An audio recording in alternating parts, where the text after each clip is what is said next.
இன்னும் நம்ம தியானிக்கிற வார்த்தையின் தலைப்பு இம்மானுவேல், தேவன் நம்மோடு இருக்கிறார் என்கிற இந்த வார்த்தையினுடைய அந்த நிறைவேற்றம். எப்படி தேவன் நமக்கு முன்பு இதை சொன்னார், அதை எப்படி நிறைவேற்றி இருக்கிறார் என்பதை 2 நாளாகமும் 6ஆம் அதிகாரத்திலிருந்து பிரதானமாக நம்ம வாசித்து விட்டு இந்த வார்த்தையின் ஆழத்தை நம்ம ஆராய்ந்து பார்ப்போம். வாசிக்கிறோம். 2 நாளாகமும் 6ஆம் அதிகாரத்தில் சாலமோன், அப்பொழுது சாலமோன், காரிருளிலே வாசம் பண்ணுவேன் என்று கர்த்தர் சொன்னார் என்றும், தேவரீர் வாசம் பண்ணத்தக்க வீடும் நீர் என்றென்றைக்கும் தங்கத்தக்க நிலையான ஸ்தானமுமாகிய ஆலயத்தை உமக்கு கட்டினேன் என்று சொல்லி, ராஜா முகம் திருப்பி இஸ்ரவேல் சபையார் எல்லோரையும் ஆசீர்வதித்தான். இஸ்ரவேல் சபையார் எல்லோரும் நின்றார்கள். இது தேவாலயம் கட்டி முடிக்கப்பட்ட பின்பு நடந்த ஒரு காரியம். அவன் சொன்னது, இஸ்ரவேலின் தேவனாகிய கர்த்தருக்கு ஸ்தோத்திரம். அவர் என் தகப்பனாகிய தாவீதுக்கு தம்முடைய வாக்கினால் சொன்னதை தம்முடைய கரத்தினால் நிறைவேற்றினார். அவர், நான் என் ஜனத்தை எகிப்து தேசத்திலிருந்து புறப்பட பண்ணின நாள் முதற்கொண்டு என் நாமம் விளங்கும்படி ஒரு ஆலயத்தை கட்ட வேண்டும் என்று நான் இஸ்ரவேலருடைய எல்லா கோத்திரத்திலும் உள்ள வேறே யாதொரு பட்டணத்தை தெரிந்து கொள்ளாமலும் என் ஜனமாகிய இஸ்ரவேலின் மேல் அதிபதியாய் இருக்கும்படி வேறொருவனை தெரிந்து கொள்ளாமலும் என் நாமம் விளங்கும் ஸ்தலமாக எருசலேமையும் என் ஜனமாகிய இஸ்ரவேலின் மேல் அதிபதியாய் இருக்க தாவீதையும் தெரிந்து கொண்டேன் என்றார். கர்த்தருடைய தெரிவு பாருங்க. ஆண்டவர் எப்போதுமே அவருக்குரியதை அவர் தெரிவு செய்து அற்புதமாய் நடத்துவார். சொல்றாரு, எருசலேமை தான் நான் தெரிந்து கொண்டேன். அதற்கு என்ன காரணம்னா, 12 கோத்திரங்கள் இருக்குது. அந்த 12 கோத்திரத்தில் இந்த யூதா கோத்திரம், அந்த கோத்திரத்தில் அவர்களுக்கு அவர் கொடுத்திருந்த இடம் இந்த எருசலேம் அந்த இடத்துல தான் இருக்குது. அந்த இடத்தை தெரிந்து கொள்றாரு. அங்கே அவர் தாவீதை தெரிந்து கொண்டார். நமக்கு தெரியும், தாவீதை தெரிந்து கொண்டதற்கு என்ன காரணம்? தாவீது இருதயத்திலும் சிந்தனையிலும் எல்லாவற்றிலும் தேவனுக்கு முன்பு உத்தமமாய் இருந்தார் என்பதை அப்போ பார்க்கிறோம். அப்படிப்பட்ட ஒருவரை நான் தெரிந்து கொண்டேன் என்று சொல்றாரு. என் நாமம் விளங்கும் ஸ்தானமாக எருசலேமையும், சரி, இது வாசித்து விட்டோம். இஸ்ரவேலின் தேவனாகிய கர்த்தரின் நாமத்திற்கு ஆலயத்தை கட்ட வேண்டும் என்கிற விருப்பம் என் தகப்பனாகிய தாவீதின் மனதிலே இருந்தது. ஆனாலும் கர்த்தர் என் தகப்பனாகிய தாவீதை நோக்கி, என் நாமத்திற்கு ஆலயத்தை கட்ட வேண்டும் என்கிற விருப்பம் உன் மனதில் இருந்தது நல்ல காரியம்தான். ஆகிலும் நீ அந்த ஆலயத்தை கட்ட மாட்டாய். உன் கர்ப்ப பிறப்பாகிய உன் குமாரனே என் நாமத்திற்கு அந்த ஆலயத்தை கட்டுவான் என்றார். தாவீதை தெரிந்து கொண்ட தேவன், இந்த ஆலயம் கட்டப்பட்டது சாலமோனுடைய காலத்துல. ஆனா இந்த ஆலயம் கட்டுவதற்கு காரணம் யாரு? இந்த ஆலயத்தை கட்ட வேண்டும் என்கிற எண்ணத்தை கொண்ட தாவீது. இப்ப பாருங்களேன், ஒரு மனிதனை கர்த்தர் தனக்கென தெரிந்து கொள்றாரு. அவனுக்குள்ள தனக்கு ஏற்ற ஒரு இருதயம் இருக்குது என்பதை அவர் வெளிப்படுத்துறாரு. அப்படிப்பட்ட அந்த மனிதனுடைய இருதயத்துல என்ன இருக்குது என்றால், தாவீது தன்னுடைய அரசவையிலே எத்தனையோ காரியங்களில், தன்னுடைய அலுவல்களில் அவர் தன்னுடைய கவனத்தை செலுத்தி உலக இன்பங்கள்லையும் தன்னுடைய ஆதிக்கத்திலையும் தன்னுடைய சம்பாத்தியங்கள்லையும் அவர் மனமகிழ்ச்சியாக இருந்திருக்க முடியும். ஆனால் கர்த்தரே அவருடைய மனமகிழ்ச்சியாக இருந்தார் என்பதற்கு அவர் எழுதின சங்கீதங்களே சாட்சியாக இருக்குது. சொல்றார், தேவனுடைய ஆலய பிரகாரத்தில் நான் இருப்பதின் ஒன்றை மாத்திரம் வேண்டிக் கொள்வேன், ஒன்றையே நான் கேட்பேன், உமது ஆலயத்திலே நான் இருக்க வேண்டும், உம்மை நான் ஆராய்ச்சி செய்ய வேண்டும் என்று சொல்லி அவர் சொல்றார். அப்போ இது அந்த விசுவாசத்தின் ஒரு முன்மாதிரியா நமக்கு இருக்குது. அந்த தாவீதினுடைய இருதயத்தில் தோன்றின ஒரு எண்ணம் என்ன? என் தேவனாகிய கர்த்தருக்கு நான் ஒரு ஆலயத்தை கட்ட வேண்டும். அந்த எண்ணத்தை கர்த்தர் பார்க்கிறாரு, ஆசீர்வதிக்கிறாரு. அதை சாலமனுடைய காலத்துல நிறைவேற்றார். இது அழகா இந்த இடத்துல ஆண்டவர் சாலமன் மூலமாகவே அதை சொல்றார். 10ஆம் வசனம், இப்பொழுதும் கர்த்தர் சொல்லிய தமது வார்த்தையை நிறைவேற்றினார். கர்த்தர் சொன்னபடியே நான் என் தகப்பனாகிய தாவீதின் ஸ்தானத்திலே எழும்பி இஸ்ரவேலுடைய சிங்காசனத்தின் மேல் உட்கார்ந்து இஸ்ரவேலின் தேவனாகிய கர்த்தரின் நாமத்திற்கு ஆலயத்தை கட்டி கர்த்தர் இஸ்ரவேல் புத்திரருடனே பண்ண உடன்படிக்கையாய் இருக்கிற பெட்டியை அதிலே வைத்தேன் என்று சொல்லி, கர்த்தருடைய பலிபீடத்திற்கு முன்னே இஸ்ரவேல் சபையார் எல்லோருக்கும் எதிராக நின்று தன் கைகளை விரித்தான்.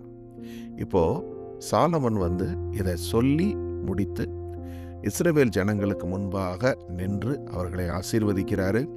தேவனிடத்தில் விண்ணப்பம் பண்ணுகிறாரு. இந்த காரியங்கள் எல்லாம் இந்த அதிகாரத்தில் கொடுக்கப்பட்டிருக்கு. இப்போது நம்ம இதிலிருந்து என்ன புரிந்து கொள்கிறோம் என்று சொன்னால், ஒரு விசுவாசம் உள்ள ஒரு சந்ததி எப்படி தேவனாலே ஆசீர்வதிக்கப்படுகிறது, அதே நேரத்தில் விசுவாசம் இல்லாதமல்லா இருக்கக்கூடிய ஒரு சந்ததியினால் தேவனிடத்தில் கிட்டி சேர முடியாது. அதுவும் இல்லாமல் விசுவாசம் இல்லாமல் தேவனுக்கு பிரியமாக இருப்பது கூடாத காரியம் என்று நம்ம அறிகிறோம். இப்போ விசுவாசத்தினால தாவீது கண்ட மேன்மை இது. ஏன்னா தாவீதின் மூலமாக அவருடைய குமாரன் சாலமன் காலத்தில் கட்டப்பட்ட அந்த தேவாலயம் எத்தனை பேருக்கு ஆசீர்வாதத்தை கொண்டு வந்தது இல்லையா? நம்ம பார்க்கிறோம், யூதா ஜனம் முழுவதற்கும் கட்டப்பட்ட ஒரே ஆலயம் இதுதான். இந்த ஆலயம் அது மகிமையாய் விளங்கினது என்பதற்கு நிறைய காரியங்கள் நம்ம வேதத்தில் வாசிக்க முடியும். உதாரணமாக, தேவனுடைய ஆலயத்தில் தான் வேண்டுதல் செய்வதற்காக வந்தாங்க. பாவ நிவர்த்தி அங்கே தான் செய்தாங்க. ஒவ்வொரு மனிதனும் தனது பாவத்தினாலே அவன் ஆக்கினைக்குள்ளாகும் பொழுது தேவனிடத்தில் மனம் திரும்பி அவன் பலிகளை செலுத்தி தன்னை ஒப்புரவாக்கி செய்வதற்கு இந்த ஆலயம் இருந்தது. சாலமனுடைய வேண்டுதலில் அதை சொல்லி அவர் வேண்டுதல் செய்கிறார். அதே மாதிரி மக்கள் எல்லோரும் பாவம் செய்து தேசத்தில் பஞ்சம் உண்டாகும் பொழுது இந்த ஆலயத்தை நோக்கி கைகளை விரித்தாங்க, ஜெபம் பண்ணினாங்க. அப்போ தேவன் அதை கேட்டார், பஞ்சத்திலிருந்து அவங்கள விடுவித்தார். அதே மாதிரி கொள்ளை நோய்கள் வரும் பொழுதும் இதே மாதிரி அந்த ஆலயத்துக்கு முன்பாக நின்று அவங்க வேண்டுதல் செய்தாங்க. அடுத்தது சாலமன் இன்னொன்றை சொல்லி வேண்டுதல் செய்யும்போது சொல்கிறாரு, உங்களுடைய ஜனங்கள் உமக்கு எதிராய் பாவம் செய்யும் பொழுது நீர் சிதறடிப்பேர் என்று நியாயப்பிரமாணத்தில் சொல்லியிருந்தபடி நீர் சிதறடிப்பீர். அப்பொழுது அவங்க இந்த ஆலயத்தை நோக்கி விண்ணப்பம் பண்ணி உம்மிடத்தில் கெஞ்சி வேண்டுகிற பொழுது நீங்கள் அவங்கள கொண்டு மறுபடியும் இந்த தேசத்தில் நாட்டி வைங்க. அதே மாதிரி அவர் எப்படி வேண்டினாரோ அது நடந்தது என்பதை காண்கிறோம். அவர் வேண்டிக் கொண்ட ஒவ்வொரு காரியமும், சாலமன் வேண்டுதலில் ஒரு 5 வேண்டுதல்கள் இருக்குது, இந்த அதிகாரத்தில் கொடுக்கப்பட்டிருக்கு. அதை நீங்கள் வாசித்து பார்த்தீங்கன்னா ஒன்னொன்றுலையும் அவர் என்ன சொல்லி வேண்டுதல் செய்தாரோ அது எல்லாமே பழைய ஏற்பாட்டு புஸ்தகத்தில் இருக்குது. அப்போது தாவீதின் மனதில் இருந்த இந்த நல்ல எண்ணம், தேவனுக்கு ஒரு ஆலயத்தை கட்டுவது, அது எவ்வளோ பேருக்கு ஆசீர்வாதமாக இருந்தது என்பதை பார்க்கிறோம். இப்போது இந்த ஆலயம் எப்படி தொடர்ந்து ஒரு டிரான்சிஷன் ஆகி அடுத்த ஸ்டேஜுக்கு போகுதுங்கிறது தான் நம்முடைய தியானம். பாருங்க, இப்போ சாலமன் ஒரு கேள்வி ஒன்று கேட்குறாரு. சொல்கிறாரு, தேவன் மெய்யாகவே மனுஷரோடே பூமியில் வாசம் பண்ணுவாரோ? இதோ வானங்களும் வானாதி வானங்களும் உம்மை கொள்ளாதே, நான் கட்டின இந்த ஆலயம் எம்மாத்திரம்? ஒரு கொஸ்டின் கேட்குறார் சாலமன். ஞானவான் இல்லையா? ஒரு கேள்வி வருது. என்னன்னா, தேவனுடைய மகிமையை காண்கிறாரு, வானமே அவரை கொள்ளாது. அதே மாதிரி வானாதி வானம்னா என்ன? வானத்தில் பல அடுக்குகள் இருக்குது. 3ஆம் வானம், 4ஆம் வானம் என்று சொல்லி ஆண்டவர் God created heavens and earth இல்லைங்களா? அப்போ வானத்தில் பல லேயர்ஸ் இருக்குது. அவ்வளவு லேயர்ஸுமே ஆண்டவரே, இட் கேனாட் கண்டெய்ன் யூ, உங்களை கொள்ள முடியாதே. அப்படி இருக்கிற தேவன் எப்படி இந்த ஒரு கட்டடத்தில் நீங்கள் இருப்பீங்க அப்படின்னு ஒரு கேள்வி கேட்குறார். அவர் அந்த கேள்வி உண்மையிலேயே அவருக்குள்ளே எழுந்தது நல்ல காரியம் பாருங்க. ஏன்னா அதற்கான ஆன்சர், ஏன்னா அந்த மகிமையான தேவன் அதற்கு பிறகு அவர் எப்படி மனிதர்களுக்குள்ள அவர் டிரான்சிட் ஆகுறாரு அப்படிங்கிறது தான் நம்ம பார்க்கிறோம். பாருங்க, பழைய ஏற்பாட்டில் தேவன் அவருடைய மகிமையை எப்படி காண்பித்தார் என்பதை நம்ம முதல்ல வாசிப்போம். அதுக்கு பிறகு இந்த டிரான்சிஷன் எப்படி நடக்குதுங்கிறத பார்க்குறோம். ஃபர்ஸ்ட் யாத்ராகமம் 40:34-35 வசனங்கள். அப்பொழுது மேகம் ஆசரிப்பு கூடாரத்தை மூடிற்று, கர்த்தருடைய மகிமை வாசஸ்தலத்தை நிரப்பிற்று, மோசேயால் ஆசரிப்பு கூடாரத்திற்குள் பிரவேசிக்க கூடாதிருந்தது, ஏனெனில் மேகம் அதன் மேல் தங்கியிருந்தது, கர்த்தருடைய மகிமை வாசஸ்தலத்தை நிரப்பிற்று. அப்போ சகலத்தையும் உண்டாக்கின தேவன் இஸ்ரவேலர்களுக்கு தன்னை வெளிப்படுத்துகிற நாளில் அவர்கள் ஒரு டேபர்நாக்கல் என்று சொல்லக்கூடிய டெம்பரரி ஸ்ட்ரக்சர், துணியினால் செய்யப்பட்ட ஒரு ஆலயம், அதுவும் கைகளினால் செய்யப்பட்டது. அதில் தான் அவருடைய மகிமை வந்தது. மோசேயால் கூட அந்த ஆலயத்துக்குள்ளே போக முடியல. காரணம் என்ன? அது மகிமை. சரி, அடுத்தது இப்போ அந்த ஆலயத்தை இப்போ தேவன் என்ன செய்கிறாரு? சாலமன் கையில் கட்டும்படி கொடுக்குறாரு இல்லையா? அவர் கட்டி முடித்த அந்த ஆலயத்தில் தேவனுடைய மகிமை எப்படி தங்கினது என்பதை 2 நாளாகவும் 7 வாசிக்கிறோம். பாருங்க, சாலமன் ஜெபம் பண்ணி முடித்த பிறகு என்ன செய்கிறாரு? அக்கினி வானத்திலிருந்து இறங்கி சர்வாங்க தகன பலியையும் மற்ற பலியையும் பட்சித்தது. கர்த்தருடைய மகிமையும் ஆலயத்தை நிரப்பிற்று. கர்த்தருடைய மகிமை கர்த்தருடைய ஆலயத்தை நிரப்பினதினால் ஆசாரியர்கள் கர்த்தருடைய ஆலயத்திற்குள் பிரவேசிக்க கூடாதிருந்தது. எவ்வளோ ஒரு ஒற்றுமை பாருங்க. அப்போது அந்த மேகம் இறங்கி வந்தது அந்த டேபர்நாக்கல் டயத்தில். இப்போ இந்த கைகளினால் செய்யப்பட்ட இந்த சாலமன் தேவாலயத்தில் தேவனுடைய அக்கினி இறங்கி வந்து சர்வாங்க தகன பலிகளை எல்லாம் தேவன் ஏற்றுக்கொள்ளுகிறாரு. அந்த அவருடைய மகிமை அந்த ஆலயத்தின் மீது இறங்கின பொழுது அந்த இடத்துக்குள்ள ஆசாரியர்களால் போகக்கூட முடியல. அங்கே மோசையால் போக முடியலன்னு வாசிக்கிறோம். இங்கே அதே மாதிரி ஆசாரியர்களால் உள்ளே செல்ல முடியவில்லை. இப்போ கைகளில் செய்யப்பட்ட இந்த 2 தேவாலய மாதிரிகளை பார்க்கிறோமே, இந்த 2 மாதிரிகளில் தேவனுடைய பிளான் இல்லை. இவைகள் இனிஷியல் ஐடியா, முதல்ல தேவன் நியமித்த ஒரு காரியம். அதுக்கு பிறகு தேவன் எப்படி டிரான்சிட் ஆகுறாரு அப்படிங்கிறத நம்ம ஒரு தீர்க்க தரிசனத்தின் மூலமாக காண்கிறோம். தேவன் ஒரு தீர்க்க தரிசனம் கொடுக்குறாரு ஏசாயா தீர்க்க தரிசியை கொண்டு. ஆதலால் ஆண்டவர் தாமே உங்களுக்கு ஒரு அடையாளத்தை கொடுப்பார். இதோ ஒரு கன்னிகை கர்ப்பவதியாகி ஒரு குமாரனை பெறுவாள். அவருக்கு இம்மானுவேல் என்று பெயரிடுவாள். நமக்கு தெரியும், இந்த ஆலயம் கட்டி முடிக்கப்பட்ட பிறகு யூதாவுக்கு என்ன நேர்ந்தது, இஸ்ரவேலுக்கு என்ன நேர்ந்தது என்று பார்க்கிறோம். ஸோ சிறைப்பிடிப்பு, பாவ வாழ்க்கை, பலவிதமான கட்டுகள், அடிமைத்தனம், இவைகளெல்லாம் மாறி மாறி வந்த பொழுது அந்த சாலமன் கட்டின ஆலயம் இடிக்கப்பட்டது. சாலமன் கட்டின ஆலயம் இடிக்கப்பட்ட பிறகு மீண்டும் ஒரு தேவாலயத்தை தேவன் எஸ்ரா நெகமையா காலத்தில் கட்டுவதற்கு கொடுக்கிறார். அந்த ஆலயம் கட்டப்பட்ட பிறகு என்ன நடந்துச்சு? எல்லாரும் சிதறிப்போன யூதர்கள் திரும்ப அந்த ஆலயத்துக்கு முன்பு நின்று ஓன்னு அழுதாங்க. அவங்க அழுகைக்கு என்ன காரணம் தெரியுமா? அந்த காலத்தில் சாலமன் கட்டின ஆலயத்தை பார்த்த கொஞ்சம் முதியவர்கள் அங்கே இருந்தாங்க. அவங்களால அந்த ஆலயத்தினுடைய அந்த தோற்றத்தை கம்பேர் பண்ணி பார்த்துட்டு துக்கம் தாங்க முடியாமல் அழுதாங்க. ஏன்னா சாலமன் காலத்தில் தங்கங்கள் மற்றும் விலை உயர்ந்த கற்களை கொண்டு அற்புதமாக எழுப்பப்பட்ட ஆலயம், பின்பு அவர்கள் சிறையிருப்பிலிருந்து மீண்டு கட்டினப்போ அவ்வளவு விசேஷமான விஷயங்களெல்லாம் அவங்களால கட்ட முடியல. அப்போது அந்த ஆலயத்தினுடைய தோற்றத்தை பார்த்து அவங்க கதறி அழுதப்போ கர்த்தர் தீர்க்கதரிசியை கொண்டு சொன்னார், முந்தின ஆலயத்தின் மகிமையை காட்டிலும் பிந்தின ஆலயத்தின் மகிமை பெரிதாக இருக்கும் என்று சொன்னார். அப்போது ஒரு மனிதனால் காம்ப்ரிஹெண்ட் பண்ண முடியலை. ஆனால் கர்த்தர் சொன்ன அந்த ஆலயம் என்ன தெரியுமா? கைகளினால் செய்யப்படாத தன்னுடைய குமாரனாகிய இயேசு கிறிஸ்து என்கிற ஆலயம். அதை குறித்து கொடுக்கப்பட்ட தீர்க்க தரிசனம் தான் இது. ஏன்னா அது ஏசாயா தீர்க்க தரிசி கிட்ட கர்த்தர் இந்த தீர்க்க தரிசனத்தை கொடுத்து யூதர்கள்ட்ட சொல்றாரு. யூத கோத்திரத்தில் வந்த ஒரு ராஜா அவருடைய ஆளுகையின் நாட்களில் சொல்றாரு, ஒரு அடையாளத்தை கர்த்தர்கிட்ட கேளுப்பா கொடுப்பாருன்னு சொல்லும்போது அவங்க அடையாளத்தை கூட கேட்க மாட்டான். அப்போ சொல்லுவார், நீ கேட்காட்ட பரவாயில்ல, அவரே உங்களுக்கு ஒரு அடையாளத்தை கொடுப்பாரு. என்னன்னு சொன்னால், ஒரு கன்னிகை கர்ப்பவதியாகி ஒரு குமாரனை பெறுவாள், அவருக்கு இம்மானுவேல் என்று பெயரிடுவாள். அந்த இம்மானுவேல் என்பதற்கு தேவன் நம்மோடு.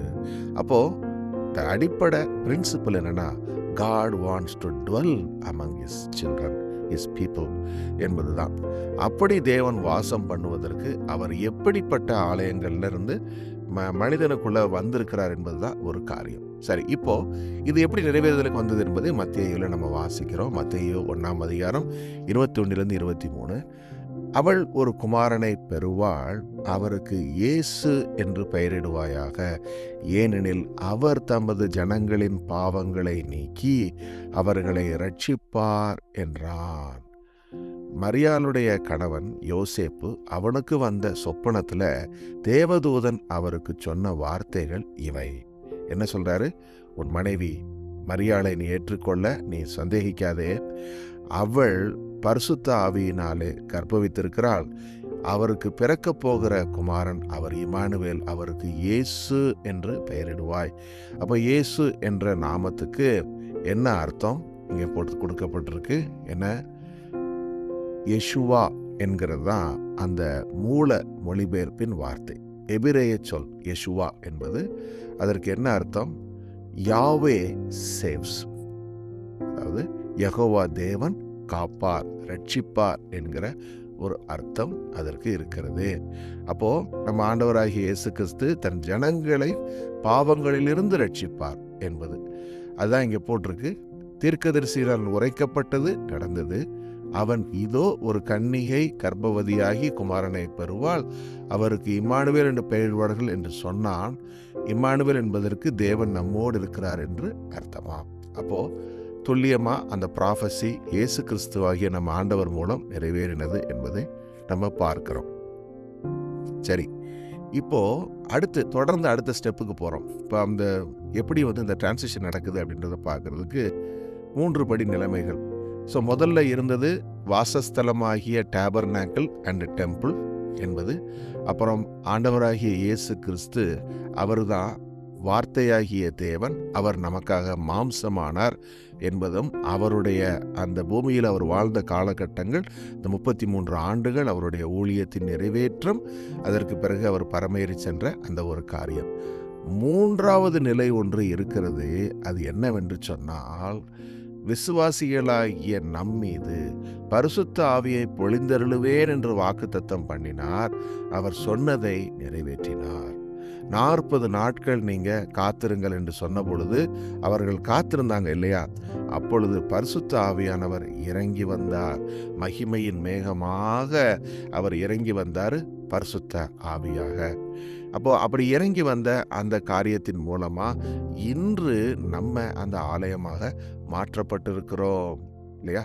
ஸோ அப்போ இதை நம்ம காணும் பொழுது ஆண்டவராகிய இயேசு கிறிஸ்துவின் மீது பரிசுத்த ஆவியானவர் இறங்கி வந்தபோது அவர் சொன்ன வார்த்தைகளை நம்ம நினைவு கூறுவோம். பாருங்க, இயேசு ஆண்டவர் ஞானஸ்தானம் பெறும் பொழுது நடந்த காரியம். அப்போ அந்த சொல்லப்பட்ட வார்த்தை மத்தேயு 3:16 இயேசு ஞானஸ்தானம் பெற்று ஜலத்திலிருந்து கரையேறின உடனேயே இதோ வானம் அவருக்கு திறக்கப்பட்டது. தேவ ஆவி புறாவை போல இறங்கி தம்மேல் வருகிறதை கண்டார்.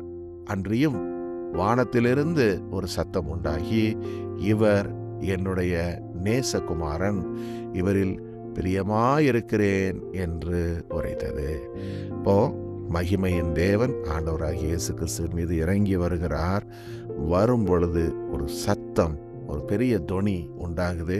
என்ன சொல்றாரு? இவர் என்னுடைய நேசகுமாரன், இவரில் பிரியமாயிருக்கிறேன். எவ்வளோ அழகாக அந்த நிறைவேற்றம் வருகிறது பாருங்க. கைகளில் செய்யப்பட்ட ஆலயத்திலிருந்து கைகளினால் செய்யப்படாத ஆலயமாக ஆண்டவராகிய இயேசு கிறிஸ்து அங்கே வருகிறார்.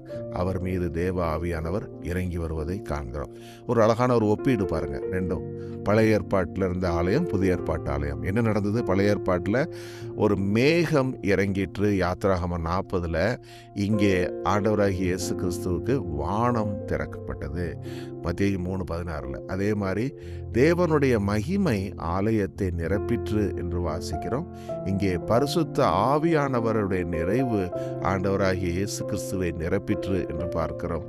அங்கே அக்கினி வானத்திலிருந்து வந்தது. இங்கே பிதாவின் குரல் வானத்திலிருந்து தொனித்தது. அதே மாதிரி அங்கே கொடுக்கப்பட்ட தகன பலிகளை தேவன் அதை பட்சித்து எடுத்துக்கொண்டார். இங்கே ஆண்டவராகிய இயேசு கிறிஸ்து சொல்லுகிறாரு, உண்மையிலே நான் பிரியமாய் இருக்கிறேன் என்று சொல்லி அவர் சொல்லுகிறார். ஏன்னா ஆண்டவராகிய இயேசு கிறிஸ்து தன்னையே ஜீவ பலியாக அவர் தன்னை ஒப்பு கொடுத்தார். இவ்வளோ அழகான அந்த ஒரு ஒப்பீடு பாருங்க. ஸோ இதன் மூலமா நம்ம என்ன கற்றுக்கொள்கிறோம் என்று சொல்லி பார்க்கும்போது, நம்ம ஆதியாகமத்தில் வாசிக்கிறோம் இல்லையா? தமது சாயலாகவும் தமது ரூபமாகவும் மனிதர்களை உண்டாக்கினார். அப்போ மனிதர்களாகிய நம்ம உண்டாக்கப்பட்டதற்கு ஒரு பெரிய நோக்கம் உண்டு. ஏதோ ஆண்டவர் பொழுது போகாமல் எத்தனையோ உயிரினங்களில் மனிதனையும் ஒரு உயிரினமாக அவர் உண்டாக்கலை. ஏன்னா நாமளும் உயிரோடு இருக்கிற ஒரு உயிரினமாக இருக்கிறோம். பட் நமக்கு ஒரு விசேஷித்த தன்மை இருக்குது. என்ன? நம்ம காட்ஸ் டேபர்நாக்கிளாக இருக்கிறோம். தேவனுடைய ஆலயமாக தேவன் நம்மை உண்டாக்கி வைத்திருக்கிறார்னு சொல்லி பார்க்க கொரிந்தியரில் நம்ம வாசிக்கிறோம், நீங்களே அந்த ஆலயம் என்று சொல்லி பவுல் சொல்கிறார். அப்போது அந்த ஆலயமாக இருக்கிற நமக்கு தேவன் கொடுத்துருக்கிற மேன்மையை நம்ம இதன் மூலமாக அறிந்து கொள்கிறோம். ஸோ நம்ம இதன் மூலமாக சில பாயிண்ட்ஸ் ஆஃப் ரிஃப்ளெக்ஷன் இங்கே கொடுத்துருக்கிறேன். பாருங்கள், தேவனுடைய முற்போக்கான வெளிப்பாடு, தேவன் எப்படி இதை பிளான் பண்ணியிருந்தார், அதே மாதிரி ஆண்டவராகி இயேசு கிறிஸ்து மூலமாக அது எப்படி நிறைவேறுதலுக்கு வந்தது, இப்போ தேவன் நம்மோடு கூட இருக்கிறார் என்பதற்கு அடையாளம் என்ன? நமக்குள்ளே இருக்கிற பரிசுத்த ஆவியானவர் என்பதை. இப்போ இதை உணர்கிற நம்ம இப்போ என்ன பார்க்கணும் அப்படின்னா, முன்பு தேவனுடைய மகிமை விளங்கின அந்த ஆலயம் அப்படி இருந்துச்சுன்னா, முந்தின ஆலயத்தை காட்டிலும் பிந்தின ஆலயத்தின் மகிமை இன்னும் மேலாக இருக்குன்னு சொன்னார். காரணம் என்ன? இப்போ நம்ம நடமாடுகிறவர்களாக இருக்கிறோம். we are just moving away, we are not just sitting in one place. But நமக்குள்ள ஆவியானவர் இருக்கிறார் என்பதை நம்ம நாள்தோறும் உணர்ந்து அந்த ஆலயத்தை முதலாவது நம்ம பாதுகாத்து கொள்ள வேண்டும். நமக்குள்ளே இருக்கிற பரிசுத்த ஆவியானவரை அவருடைய சித்தத்தின்படி நம்ம நடப்பதன் மூலமாகத்தான் நம்ம காத்து கொள்ள முடியும், இல்லைங்களா? ஏன்னா நம்ம பார்க்குறோம், அந்த தேவாலயம், பழைய தேவாலயம் இடிக்கப்பட்டது எதன் நிமித்தம்? மீறுதலின் நிமித்தம் அந்த ஆலயம் இடிக்கப்பட்டது என்று பார்க்கிறோம். ஆண்டவராகிய இயேசு கிறிஸ்து சொன்னார் இல்லைங்களா, என்னுடைய பிதாவின் வீடு அது பரிசுத்தமானது, அது ஜெப வீடு எனப்படும், அதை நீங்கள் கல்வரின் குகையாக மாற்றாதீங்க என்று சொல்லி அவர் சொன்னார். அப்போ நம்மளுடைய இந்த ஆலயமாகிய அந்த சரீரத்தை நம்ம பாதுகாத்து கொள்வதற்கு நம்முடைய வீடு ஒரு ஜெப வீடாக இருக்கணும். we must be a house of prayer to continue to do prayer. அதன் மூலமாக நம்ம காத்து கொள்ள முடியும். ஒன்று. அதே மாதிரி thy holiness, ஆண்டவருக்குன்னு நம்ம ஒப்பு கொடுத்து when we are completely self-denying all the other fleshly inclinations and commit ourselves for a holy living, அதன் மூலமாக. அதே மாதிரி நமக்கு எப்படி பழைய ஏற்பாட்டு காலத்தில் அந்த ஆலயம் அநேகருக்கு ஆசீர்வாதமாக இருந்ததோ, அதே மாதிரி இன்று நம் மூலமாக தேவன் பூமிக்கு ஆசீர்வாதத்தை கொண்டு வருவார். when we are going to places, when we are sharing the word of God is being glorified, people are being transformed. அதே மாதிரி when we are going and doing things, கிரியைகள், வார்த்தைகளில் மட்டுமில்ல கிரியைகள், இதன் மூலமாகவும் நம்ம என்ன செய்கிறோம்? தேவனுக்கு மகிமையை கொண்டு வருகிறோம். மக்களுக்கு அதன் மூலமாக பல நன்மைகள் உண்டாகுது. அது மாத்திரமல்ல, சகல சிருஷ்டியுமே பார்த்திங்கன்னா தேவகுமாரர்கள் வெளிப்படுவதற்காக அது ஏங்கி தவிக்கிறதுன்னு சொல்லி வாசிக்கிறோம். ஏன்னா even other beings also they are suffering because of the sin and decay of this world. But நம்ம மூலமாக கர்த்தர் அதை சரி செய்கிறார் என்பதை நம்ம அறிந்து கொள்ளும் பொழுது தேவன் நமக்கு கொடுத்திருக்கிற அழைப்பின் மேன்மையை நம்ம காண முடிகிறது. ஆமேன்.